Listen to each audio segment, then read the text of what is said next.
This was found 600 meters from the waterfall, a charred hut, a noose on a beam, and a tape without a signature. What would you do if a person says in the frame, "I went through the point"? To the north. It's easier there, but according to the data, he did not go there. 3 weeks after his disappearance, his GPS was found in another part of the route, with no way back. What if the fabric with the noose next to the tracks did not belong to him? This is the story of a man who walked through the snow and disappeared in a flat clearing. According to gas station records in Roy, Utah, 34-year-old engineer James Hardy left town early on the morning of March 3rd, 2006. He rented a Jeep Liberty, filled the tank, and headed toward East Wenta, a sparsely populated area of the national forest known for its steep elevation, changes, and volatile weather during the off-season. A security camera at the register showed him alone, wearing a hiking jacket and carrying a backpack. According to his employer, an engineering firm in Ogden, Hardy notified co-workers in advance that he was taking a 3-day vacation and going to get away from it all.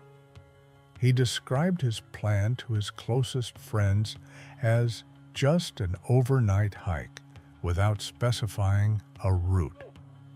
This is confirmed by a text message sent at 9:41 a.m. that morning. Parking at East Entrance, going in, be out Monday. Trailhead 102, parking lot. Camera footage confirms he arrived there at 11:16 a.m., the last recorded point of his route. And there's no doubt about it.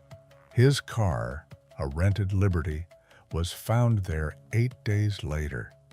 Inside were spare batteries, a partially filled topographical map of the area, a pack of MREs, and a Army surplus receipt dated the previous day. Hardy was an experienced hiker, according to the Summit County Search and Rescue Team. He had done multiple solo hikes in the Canyonlands and Zion areas.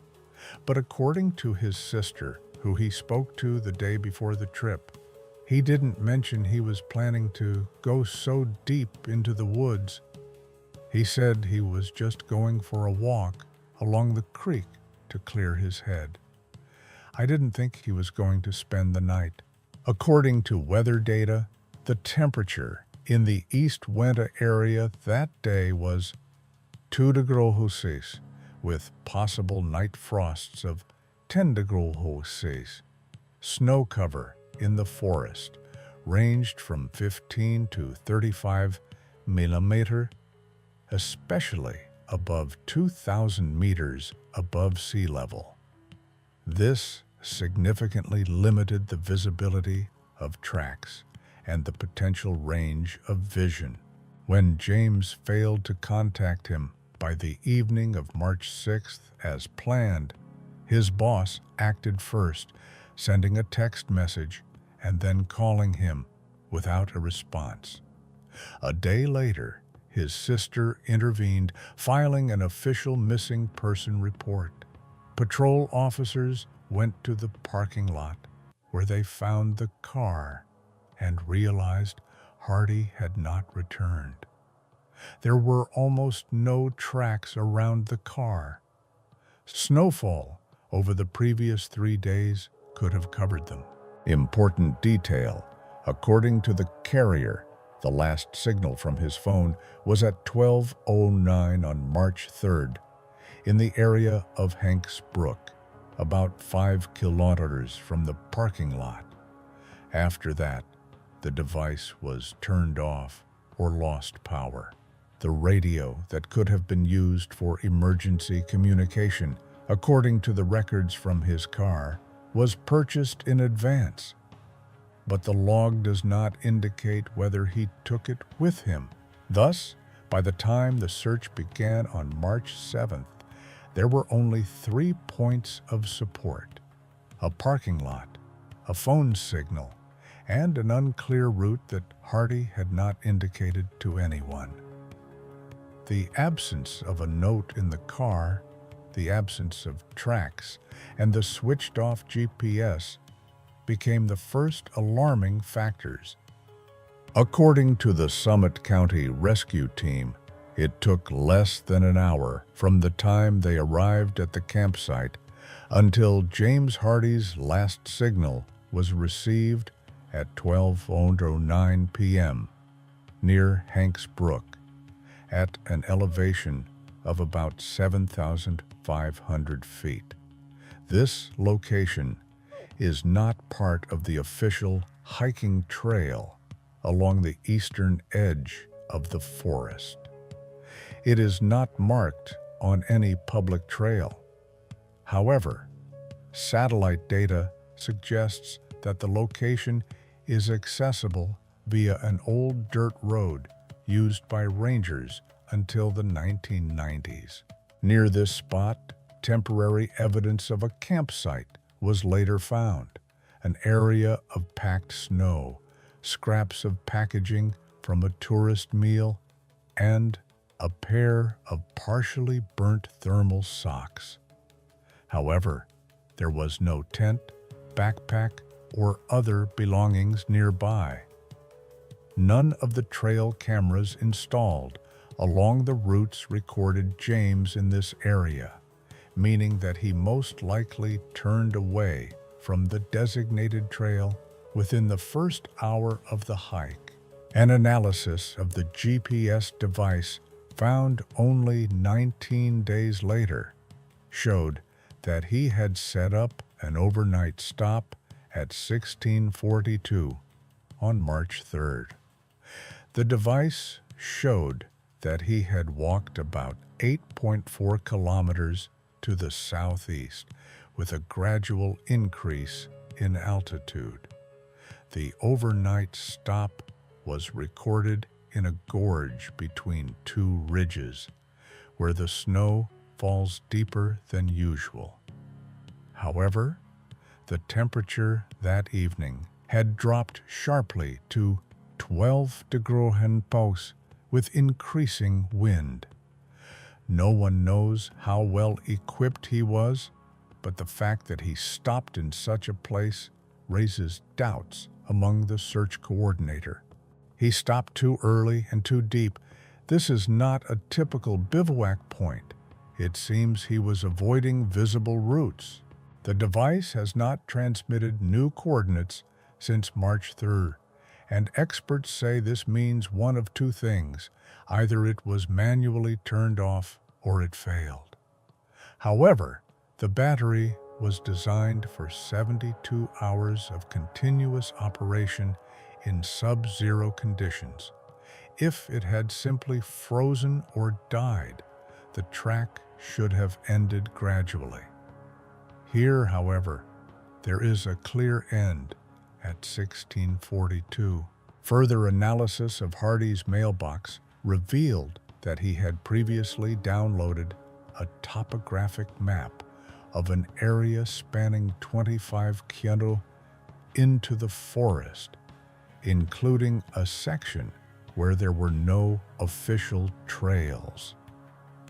Experts speculate that he was deliberately planning to go beyond the tourist areas. The reason is unknown.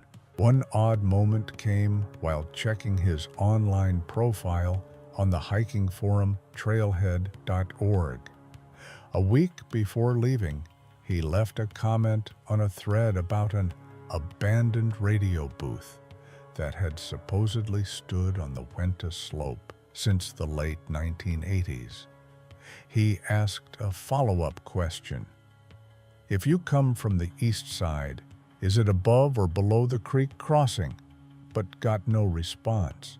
Rescuers began combing the gorges based on the GPS coordinates of the overnight camp, but no traces of human presence were found after March 3rd. No waste, no traces of a fire, no boot prints, and the snow has hardly melted since then.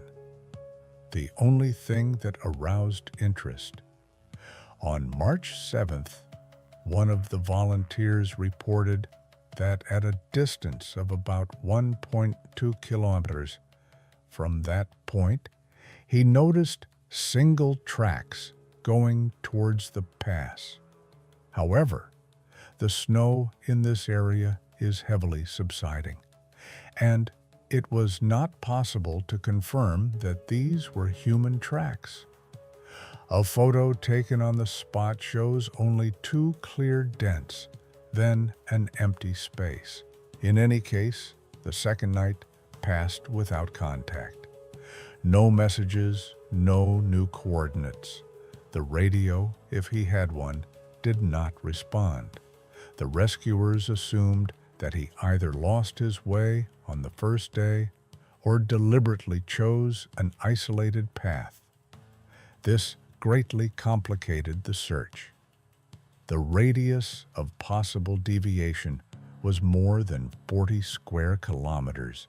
According to the Summit County Search and Rescue Task Force, on March 9th, the sixth day after the mission was officially launched, one of the handlers spotted an area of compacted snow in a narrow ravine south of the suspected overnight campsite.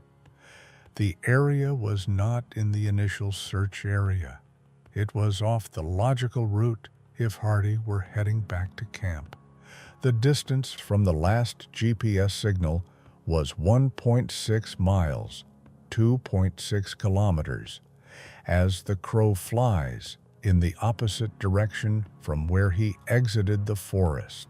The remains of a temporary camp were found at the point found. According to experts, there was a one-person tent.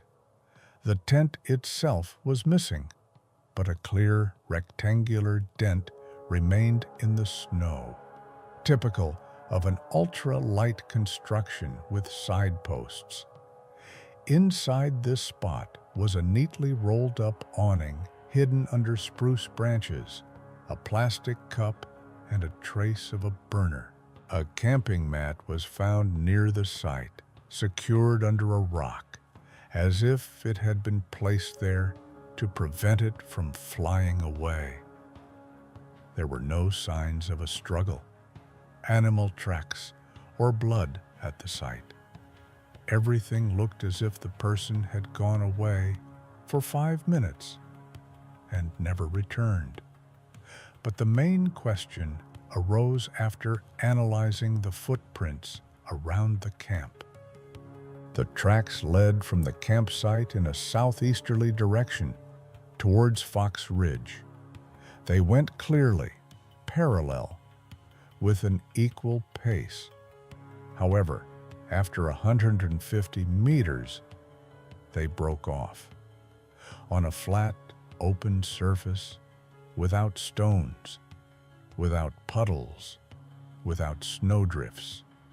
According to one of the senior coordinators, it wasn't a trace error. We used infrared scanning and manual inspection.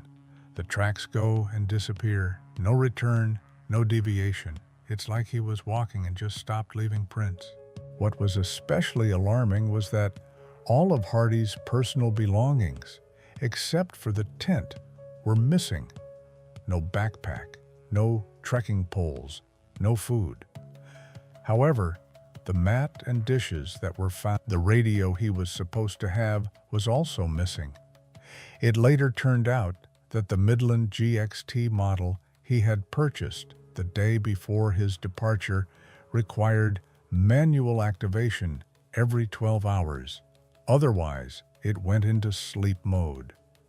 No signal was received from it on the frequency specified for the search. The first working version emerged among the rescuers. Hardy had gone to check the route to the pass and had gotten into a disastrous situation, an avalanche, a fall, disorientation. However, the weather conditions in that area from March 4 to 7 did not record any avalanches or precipitation that could cover the tracks. In addition, Experienced mountaineer volunteers who inspected the slope did not find any torn bushes or dropped rocks, nothing that would indicate a fall. The most controversial element was a photo taken by an automated trail camera installed as part of the mountain goat monitoring project. The image, taken on March 5th at 8:16 a.m., shows a man in a khaki jacket, hooded hood, and yellow backpack crossing a valley about 4 kilometers from the camp, but in a completely different direction. The camera is angled with no face visible. The exact time matches when Hardy was expected to be in the area. However, after analyzing the image, experts doubted that it was Hardy in the photo. The height and build are similar, but a long stick or pole is visible in the frame. Hardy, according to his sister, had telescopic trekking poles. In addition, a yellow backpack was not listed among his equipment. Nevertheless, the camera was 8 kilometers from the road and 3 kilometers from the nearest trail, and did not record anyone else that week. The first false trail appeared, but on March 22nd, 19 days after the search began, licensed hunter Brian Keener, who was registered with the Seasonal Rabbit Control System, arrived in the East Wenta area. According to his statement to the county department, while walking along the edge of the southwest ridge, he noticed a strange glint on the rocks near the bluff and approached. There he found a Garmin eTrex Vista GPS unit, partially buried in snow. The unit was attached to a loop of paracord, but there was no sign of a backpack or clothing nearby. The battery was dead, but the unit itself was intact. When the rescuers took the device and connected it to the station, the entire internal memory of the route was available. The last active log was recorded on March 4th at 10:12, a day after the supposed first overnight stay. The device recorded movement from the point of the camp, found earlier, strictly in the southeast direction, but then a turn almost at a right angle to the south, to the area marked on the topographic map as Gravel Saddle. This section is extremely difficult for hiking. Sharp stone outcrops, icy crossings, and the absence of a stable path. What especially alarmed the experts was that the final point where the GPS completed the recording was almost 13 kilometers from the camp, but in the completely opposite direction from the direction in which the tracks from the tent allegedly went. That is, the route according to the navigator and the direction in which Hardy left the camp did not coincide. One of the investigators voiced this in an official note. Either he was deliberately confusing the route or someone else was using the device. But the GPS location does not match what we saw at the tent site. According to the device log, Hardy started moving from the camp on March 4th at 06:23, moving in jerks with abrupt stops. Some points were recorded at intervals of 300-400 meters. Judging by the altitude, he crossed the pass and descended to the lower zone of the forest. It was there that the navigator switched off. The reason is unknown, a charge, a blow, or manual switching off. A separate question was raised by one of the user points recorded in the memory. called Rope 12. It is marked as a separate point, without a description, but with coordinates located off the track, about 1.8 kilometer to the west. Experts assumed that this could be a place to store equipment or a control mark. However, during the survey of the site, no rope or suspended elements were found, only an old snag with a rubbed surface, similar to a trace of a rope or paracord. Interestingly, there were no previous mentions of these places on Hardy's social networks or on his tourist forum, Mountain Bench. But one of the searchers noted that in 2002, a semi-abandoned observation point was temporarily based at these coordinates, dating back to the logging era, without a permanent road and without communication. Theoretically, if Hardy was purposefully heading towards this point, he knew about this object in advance. The only question is why? And why was the GPS left 700 meters from the landmark itself? In a report on March 24th, the rescue team outlined two versions. Hardy moved intermittently, turning off the device manually, perhaps to save battery. The device was reset or lost by another person after Hardy's disappearance. None of them explained why the final trajectory did not match the tracks found from the camp and why the device was outside the likely search area. On March 28th, nearly 4 weeks after the search began, volunteer local hikers were scouring the area west of Gravel Saddle, about 2 kilometers from the GPS blackout point. Among them was John Danvers, a former guide who knew the area from childhood. It was he who spotted the bundle, partially covered by rocks, at the base of a small waterfall known in local guidebooks as Broken Stream. The package consisted of 2 Ziploc bags wrapped in padded fabric and tied with 3 strands of thin nylon cord. Inside were packages of freeze-dried food, Mountain House brand, a chocolate bar, a folding knife, and a matchbox. One of the packages was marked with the date of purchase, February 28th, 2006, 3 days before Hardy left. All the food was dry, undamaged, and packaged with the obvious expectation of long-term storage. However, the writing on the inside of the fabric in marker was disturbing. Just in case, I'll come back if I don't forget. Handwriting analysis showed a high degree of consistency with entries found in Hardy's diary, later retrieved from his electronic archive image. He had been keeping it on a cloud service since 2003.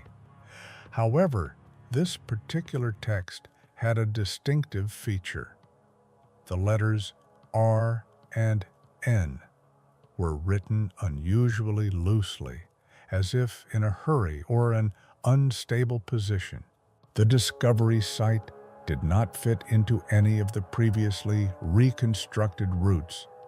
It was downstream from the supposed GPS disconnect point and could only be reached via a narrow rock chute. Note that this section is virtually impossible to walk without leaving tracks in the snow. But no tracks were found. All that was found were knee indentations at the edge of the stream and a light boot print on a wet rock, washed out, but consistent in length and width with Hardy's shoes.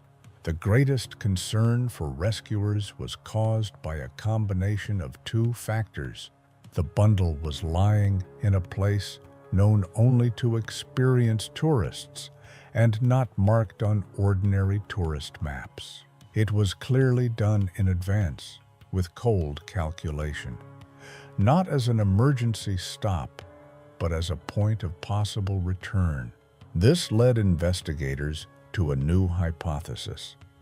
Hardy could have deliberately laid such return points in several places.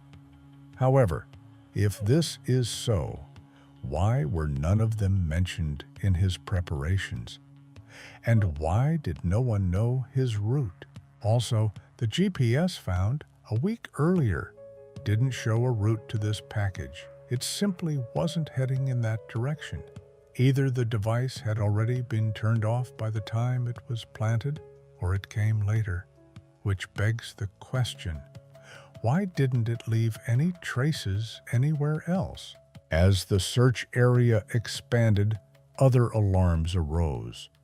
One of the rescuers said he noticed a bundle of fishing line or thin wire strung between trees near the falls.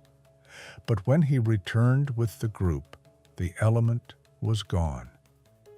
Whether this was a trace of an improvised signal marker or a perception, with each new element, Hardy's route seemed to veer further away from random survival and toward calculated, almost stealthy movement.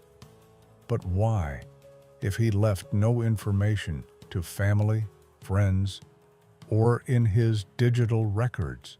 On April 3rd, while rechecking the area near the creek, 600 meters from Broken Stream Falls, a group of volunteers discovered a dilapidated cabin. According to archival maps, the structure was listed as an abandoned observation post from the massive logging operations of the 1970s. The facility was officially decommissioned in 1983 and has not been used, at least according to federal records. Inside, under the rubble of the floor, one of the volunteers, a former radio technician, found a plastic toolbox. Among other things, 2 D-size batteries, a broken compass, an aluminum pot, and a Hi-8 video cassette. The label on the cassette was missing, but the film inside was intact. The cassette was handed over to headquarters, where an equipment technician digitized the recording. The video is 41 minutes long. It was shot handheld, intermittently in places without any editing. The first half is footage of a winter forest shot during the day. The camera follows a trail. You can hear a person breathing, and sometimes you can hear snow and branches cracking in the background. At the 23rd minute, a voice, quiet, distorted by the wind, presumably says, "I've been here before." At 29:12, there's a stop at a tree with the inscription 12 carved into it. The cameraman zooms in, shakes the camera, and then at 30:01, the shot suddenly ends. After 30 minutes, there's footage from inside a hut. The camera is on some kind of support, maybe a shelf. A man in a gray jacket appears in the frame, the hood down. He's sitting with his back to the lens, sorting through some objects. The light is from a flashlight or headlamp. At 34:07, he turns around abruptly, and his face is visible for about 1.5 seconds. The quality is poor, but the shape of his nose and cheekbones matches James Hardy's. However, his hair is shorter than in the parking camera photo, and he's noticeably thinner. One eye is half closed, as if from swelling or a bruise. The culmination was the final fragment, 39:44. The camera is in hands again, moving around the hut. The man says, "If anyone finds it, I went through the point. To the north. It's easier there." A snowy window appears on the screen, then a dark spot. The last 30 seconds. The recording raised many questions. If it really is Hardy, who filmed the rest? Why is point mentioned? It is unclear whether we are talking about a coordinate, a signal, or an object. The main thing, according to the date code in the film, the high 8 time code built into the signal. The recording was made on March 5th, 1617. This is 6 hours later. Then, according to GPS data, he turned off the device in a completely different location. Experts allowed for 2 possibilities, or the date on the tape is incorrect due to equipment failure, or the route taken after the GPS was turned off covered a much greater distance than was thought, and during this time, he managed to return to the old hut. A second inspection of the hut found a rope loop on a beam, unused but secured. A short metal hook lay nearby, unattached to any piece of furniture, according to the report. What happened at the cabin between March 5 and 6 is unknown, but the video was the first visual record of the man believed to be James Hardy since his hike. On April 6th, a team of professional trackers from Garfield County, brought in at the request of the search leader, surveyed the area northwest of the cabin, an area that Hardy described in the video as easier. The area was a series of gentle slopes and crusty clearings rarely visited by hikers. It was there, in one of these clearings, that team coordinator Michael Sanders recorded a strange anomaly. According to him, tracks were clearly visible in the snow, single, almost even, with a regular interval, going in a straight line to the north. The depth of the tracks indicated a person of average build with a full load, about 18 to 20 kilos. The direction was strictly northeast towards Highway 150, although there were more than 11 kilometers left to it. Sanders and his partner followed these tracks for about 400 meters, after which they recorded an abrupt interruption. The tracks literally ended on a flat surface, without cliffs, rocks, streams, or slopes. The snow was dense, the crust was almost unbroken, not a single sign of a deviation to the side, not a single knocked down bush, no deviation in the trajectory. They recorded the GPS coordinates of the point and took several photos. In one of them, the track ends as if in the air. There are still 5 to 6 meters of snow ahead, but not a single print. Sanders described it in the report. It's not like the tracks are erased by the wind. Everything is quiet nearby. There are no driftwood. It's just, he walked and disappeared. Later, thermal imaging drones and dog teams were additionally used in this area.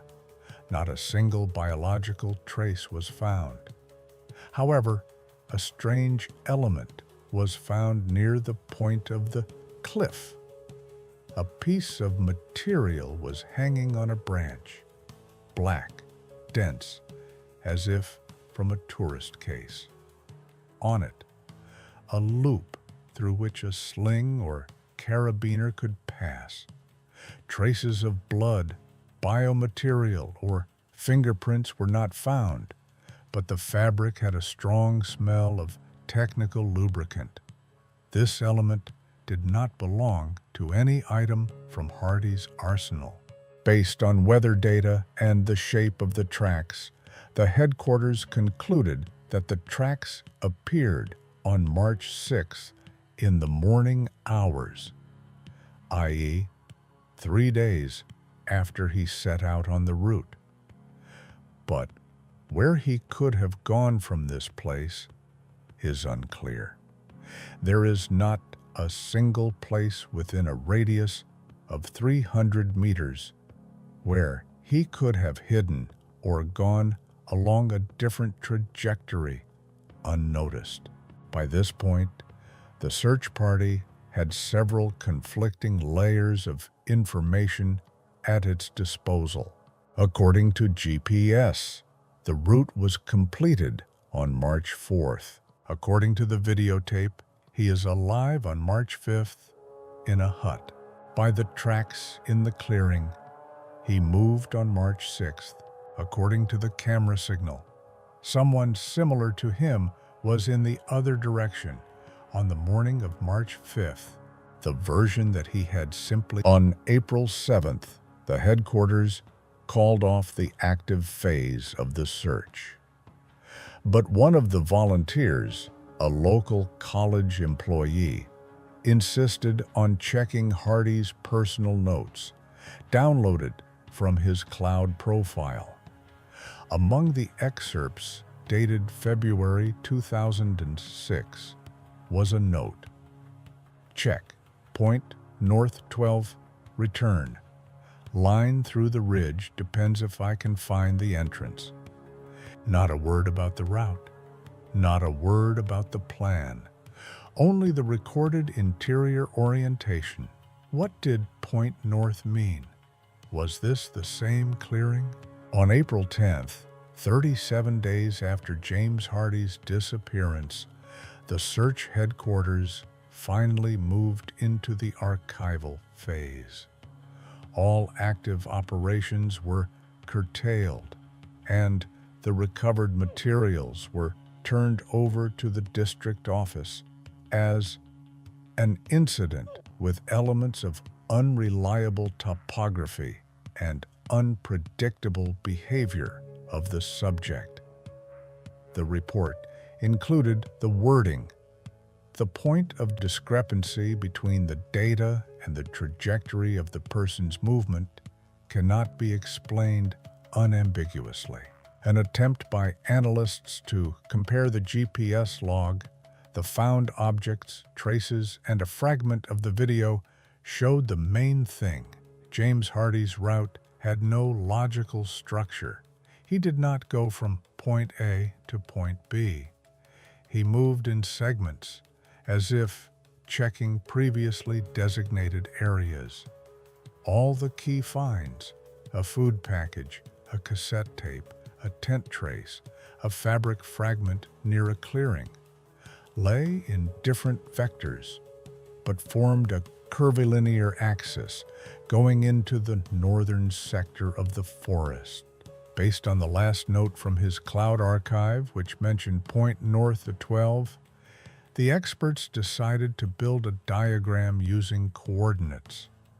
It turned out that if you connect the GPS disconnection point, March 4th, the location of the hut, March 5, and the tracks in the clearing, March 6th, you get a triangle, in the center of which is a site marked on an old military map from 1956 as Temporary Winter Communications Camp 12.